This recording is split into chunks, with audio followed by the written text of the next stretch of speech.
বাংলাদেশ যুক্তরাষ্ট্র বাণিজ্য চুক্তির কারণে ভারতের গার্মেন্ট ও বস্ত্রশিল্প মহলে গভীর উদ্বেগ সৃষ্টি হয়েছে।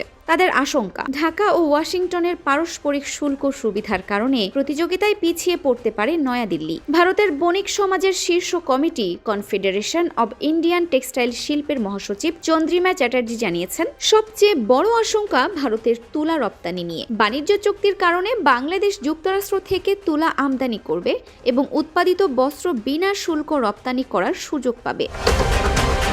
এতে ভারতের তুলার চাহিদা কমতে পারে। তিরুপুর রপ্তানিকারক সংস্থার সভাপতি KM সুব্রামানিয়াম বলেন, বাংলাদেশ যেহেতু রেডিমেড গার্মেন্টে দক্ষ, এতে ভারত পিছিয়ে পড়বে। ভারতের সঙ্গে যুক্তরাষ্ট্রের চুক্তিতে শুল্ক 18% করাই ভারতের সাবেক পররাষ্ট্র সচিব হর্ষবর্ধন শ্রিংলা বলেছিলেন, ভারত $3 ট্রিলিয়ন বাজারে প্রবেশের সুযোগ পাবে যেহেতু বাংলাদেশের উপর শুল্ক 19%। কিন্তু আমেরিকার তুলা আমদানি করলে বাংলাদেশ শূন্য শুল্ক ফায়দা পাবে, এতে ভারত পিছিয়ে পড়বে।